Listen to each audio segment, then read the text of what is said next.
So in this video, I'm going to give you my top 3 exercises on how to help improve your turnout on the ice. Now, this is something that's going to take time and hard work in order to improve, so don't expect the results like this, but I'm telling you, if you stick with these exercises, you do them regularly, you will see results and you will see progress.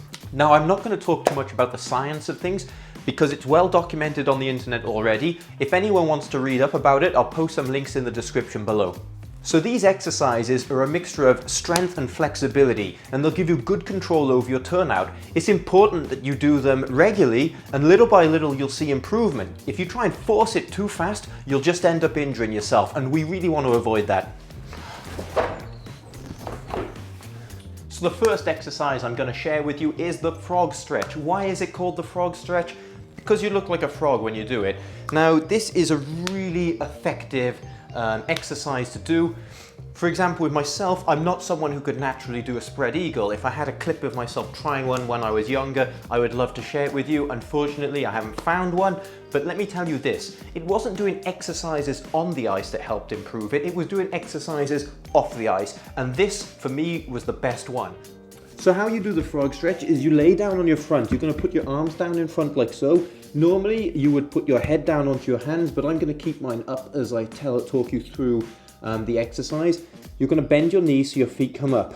You want to take them out to the side like so and keep them together like this. So you're in this position. Now you want to keep your stomach and your pelvis close to the mat, completely flat to it. You don't want to be up here. If you're up here, you're not going to get a good stretch. So your stomach and pelvis are flat to the mat. And what you want to do is you want to try and move your feet as close to the ground as possible without doing this. So I'm in this position and I'm pushing my feet down to the ground. If you could get them flat, you would have the most incredibly turned out hips you could have. Mine aren't naturally that flexible, but they've got a lot better through practicing these exercises. So I'm just going to sit in this position for a good 30 seconds to 60 seconds before I come out of it, and this is gonna really help me open those hips. It's not the most comfortable thing to sit in, but it is efficient. You don't want to force it too hard, too fast, too soon. Take your time with it. Now when you're done with this stretch, you just want to ease out of it nice and gently like so. I'm just gonna let myself come out of it easy like that, release and move my feet back together, and that I can feel it really in the groin. I can feel it is open the hips a lot. I can feel it's done a lot of work there. Like I said, if you do this exercise daily for quite a long time, you'll feel a huge improvement. So if you really want to take this exercise to the next level, you need a partner to help you. And here I have Anastasia. Hello. Now what your partner does is they have to apply pressure to your ankles so that it pushes your feet a little closer to the floor, a little more than you'd be able to do by yourself. It really is uncomfortable. I'm not even kidding, this is agony right now. It's so painful. So for this next exercise, we're gonna lay on our side and we're gonna use a band, like so, an exercise band, in order to add resistance as we open and close our leg.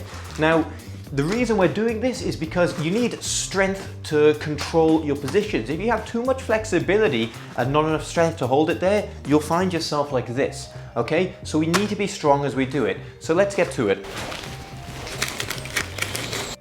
Okay, so we're laying on our side here, and what we're gonna do, we've got our knees together, our knees slightly bent, like so.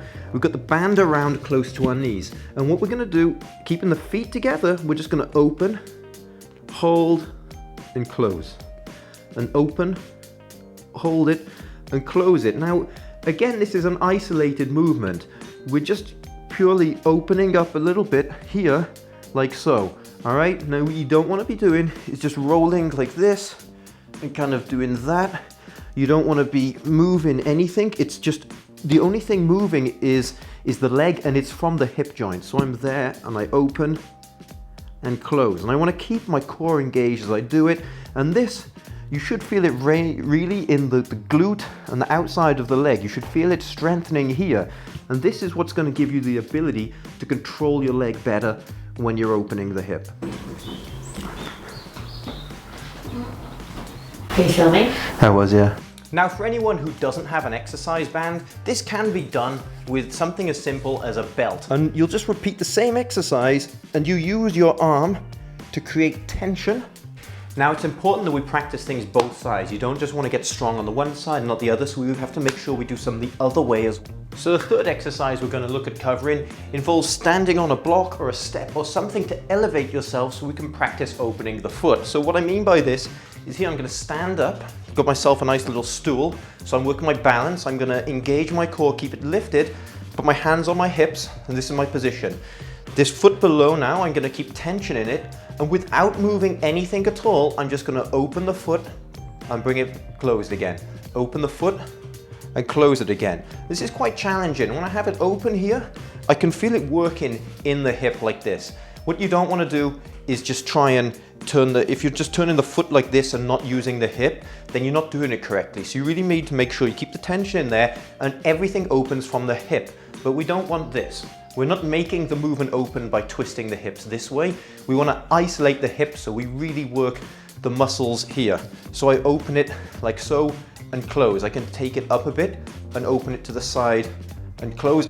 So if you want to take this exercise to the next level, you can actually rise up on the ball of your foot as you're doing it, and then it becomes really challenging. So I'm going to give it a go. No guarantees I'll be able to do it. So I've got my arms out for balance, I rise up on the toe. Already this is more than a challenge for me.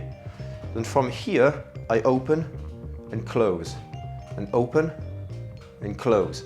And you can see, this is a great exercise for working not only your balance and the strength of your core, but also your turnout at the same time.